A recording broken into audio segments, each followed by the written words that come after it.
849 AD, in the settlement now known as Wantage, a child was born by the name of Alfred. The youngest of King Ethelwulf's sons, Alfred went on to defeat the Vikings, rebuild London, and begin the unification of England, until eventually he was no longer just known as Alfred, but King Alfred the Great. But why do we know so much about all of Alfred's achievements? Well, in 893, a Welsh monk named Asa wrote De Rebus Gestis Alfredi Regis, or The Life of King Alfred. To understand how Asa became such an authority on King Alfred, we first have to understand the king's attitude towards education. Alfred was an Anglo-Saxon king who was passionate about education, and he felt that within his kingdom the quality of learning was going through a steep decline. In the preface to his translation of Pope Gregory the Great's Pastoral Care, Alfred wrote of the punishments that would befall his kingdom if people did not cherish learning nor transmit it to other men. So what was a king to do? To promote education, King Alfred surrounded himself with many wise and scholarly men, including the Welsh monk Asa, who was later to become Bishop of Sherborne. In the year 885, Asa was summoned from Wales to King Alfred's court in Wessex. Over the rest of his life, Asa helped the king in his academic pursuits. With Asa's help, the king learned Latin and translated many important books. During his time at Alfred's court, Asa learned much of the king and his ways, and in 893 he wrote The Life of King Alfred. This relatively short manuscript, beginning with the king's birth in Wantage, has become one of, if not the, most important sources for the life, character and actions of King Alfred. So why did Alfred commission Asa to write his biography? Well, the people of Wales had recently fallen under Alfred's rule, and scholars believe that Asa intended his Life of King Alfred to reassure the Welsh that they had submitted themselves unto a wise, just, effective and Christian king. Despite Asa's obvious bias, the manuscript's unique closeness to the king has made it both an important source and a valuable relic. As such, the Life of King Alfred has been owned by many individuals between its creation during the reign of King Alfred, all the way up to the destruction of the only manuscript to survive into the modern age. Join us as we follow the journey of Asa's The Life of King Alfred. As we have already established, Alfred named Asa Bishop of Sherborne. Behind me stands the Norman church of Sherborne Abbey. All that remains of the Anglo-Saxon structure is a small section of archway. Did Asa write some of Alfred's famous biography here over 1,000 years ago? We think so.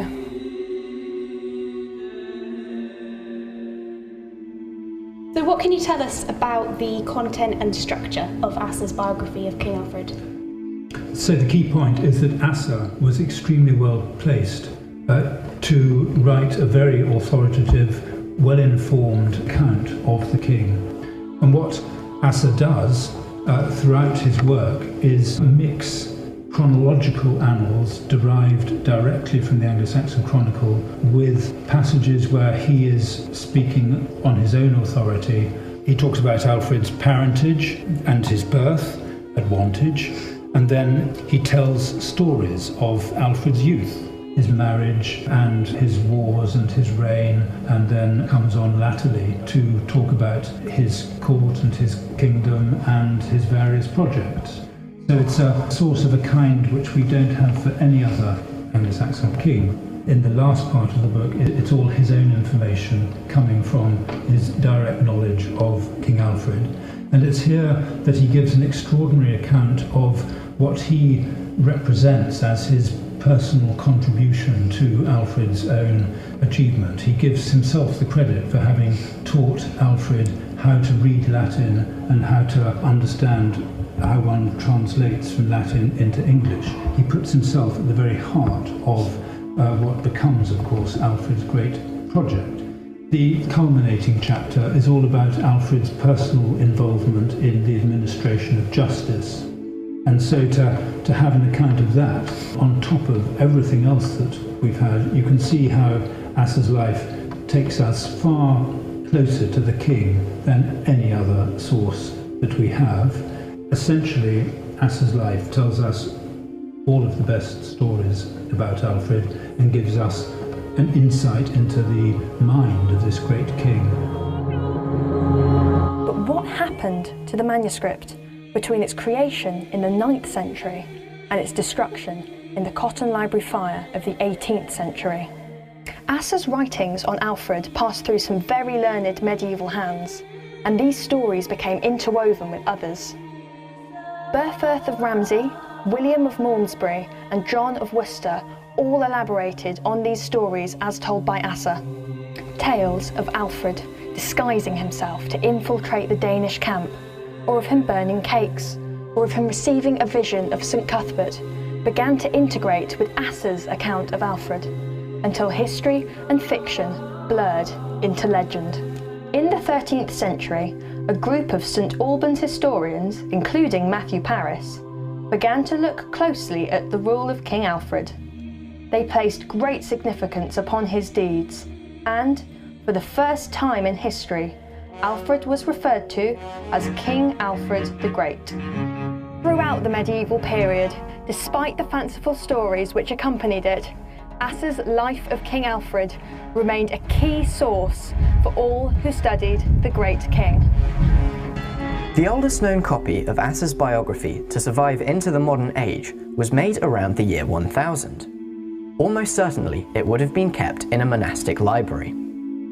Monasteries remained the key centres of learning throughout the Middle Ages, but of course, change was coming, and soon some of these monasteries would be gone forever. During King Henry VIII's dissolution of the monasteries between 1536 and 1541, the only surviving copy of the text fell into the hands of the Tudor antiquarian John Leland. In 1533, Leland, an accomplished scholar, was given a letter by the king granting him access to many of the religious and collegial libraries in England. As the dissolution began, Leland grew worried that many of these medieval manuscripts would be taken out of the country. To combat this problem, Leland made lists of many texts which should be protected. He sent irreplaceable manuscripts to the royal libraries at Westminster Palace, Hampton Court, and at Greenwich. This is perhaps how Asa's Life of King Alfred ended up in John Leland's hands in 1539. Between 1547 and 1552, Leland became insane and fell gravely ill, dying at the age of 48. After his death, his collection was put into the care of King Edward's former tutor, Sir John Cheek. What happened to the manuscript after Cheek's death in 1557 was a complex story, yet eventually it found its way into the hands of a certain Matthew Parker. Matthew Parker is perhaps best known for his role as Archbishop of Canterbury between the years of 1559 and 1575. Yet, he was also an important collector of books and manuscripts. We are currently in the quad of Corpus Christi College in Cambridge University, the same college that Matthew Parker studied at in the 1520s. Parker, throughout his life, became an important figure not just in Corpus Christi, but in the whole of Cambridge University.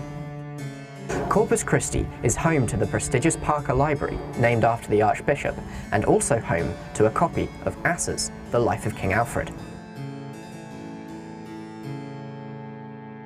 So, Anne, Parker as an archbishop must have been a very busy man. Why would he, of all people, have been interested in the life of King Alfred? Well, I mean, as an archbishop, he was a very busy man, but lots of this has to do with the time at which he was archbishop. So if Elizabeth is going to become the head of the church now, she can point back to Alfred and say, actually, this is not a reformation or a revolution. Instead, this is a return. It's a return to the church as it was practiced in England by our forefathers. And Alfred really embodies what she's trying to do in setting herself up as really the head of the church in England. Parker, he's really looking for evidence. He wants the earliest thing he can find. But we do know that Parker had that manuscript at some point in his possession, whether it was that he owned it or he had borrowed it from a friend. I'm not sure we'll ever really know. But what he did do is he had this copy commissioned, because for Parker it's all about the text. Now, what happened to that manuscript is an entirely different question. We know that he edited the Cotton manuscript fairly extensively, adding in bits from different annals that he thought filled out the text a little more. But after it went to the printing press, we have no idea what happened to it. So we do have one facsimile where we sort of have an idea of what that original manuscript might have looked like. So if this is sort of a copy of what the original looked like, we can see that he's trying to do some similar things. So a big capital D here, keeping this Anno Dominica in big letters. But really, the handwriting is quite different between the two. So this is quite a structured, regular handwriting. It would have taken a bit more time to do, which we would expect. This would have been a copy written on animal skin or parchment, and it's a much more precious resource, while this is on paper. So what we really have is a working copy. Parker himself has come back through, and with this red, it almost looks like crayon, underlined important bits for him. So whether he was actually the man who copied this text, it's unlikely. He probably employed a secretary. However, we know that he was working with this very intimately, and that this was a copy that he clearly valued quite highly, which also means that it's probably a fairly good copy as compared to the original manuscript. After Matthew Parker, the next we hear of the life of King Alfred is that it is in the possession of an English aristocrat, Lord Lumley.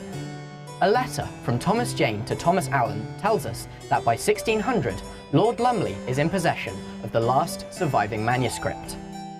After Lumley's death in 1609, his collection, including the manuscript, became the possession of King James I. The king incorporated Asser's manuscript, along with other important texts, into a library for his son, the Prince of Wales. So how did this valuable manuscript in the Prince's library end up being destroyed just over 100 years later in the infamous Cotton Library Fire? Who was Cotton, and how did he get such a valuable manuscript?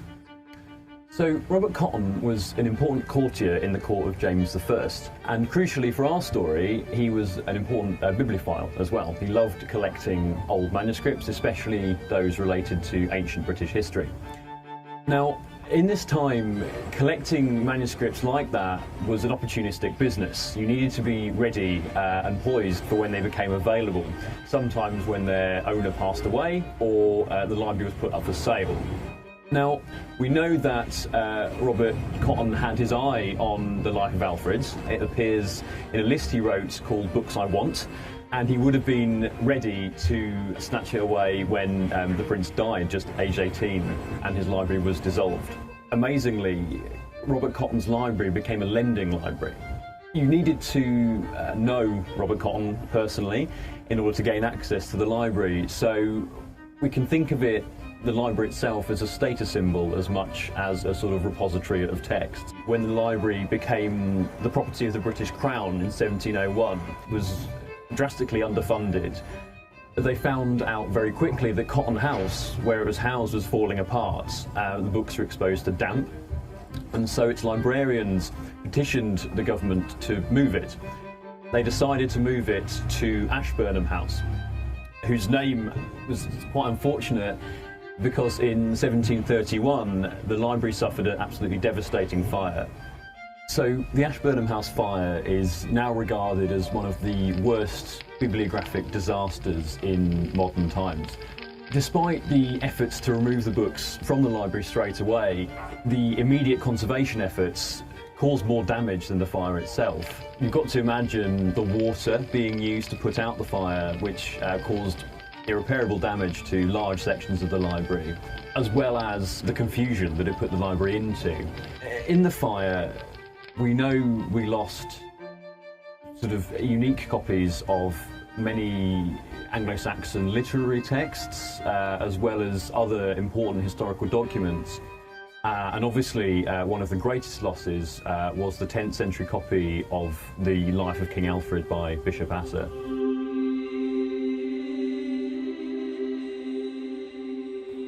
But But why should we care so much about Asser's life of King Alfred and the journey its manuscript went on? Well, Asser's text not only describes Alfred's actions, but, in the words of a Tudor historian, it demonstrates that Alfred was a man shining in all kinds of virtues. As such, the many people who had read the manuscript saw how biographies, such as Asser's, could be used as a political tool. By using Alfred as a shining example of kingship, monarchs throughout history were able to push many agendas by reflecting Alfred's attributes in their own actions. This meant that any stories of Alfred's successes, true or untrue, could be twisted to reflect the glories of the current monarch. The more stories told about King Alfred, the greater his image grew. What started as a glorifying biography inspired a plethora of myths and legends about this great king. We now speak of him burning cakes or founding Oxford University. Neither story is credible, and neither story appears in Asser's manuscript. But Asser's The Life of King Alfred has created an image of the king, which countless people have added to. This mythological version of Alfred the Great, based on Asser's manuscript, became one of the most important figures in history and politics in the 17th, 18th and 19th centuries.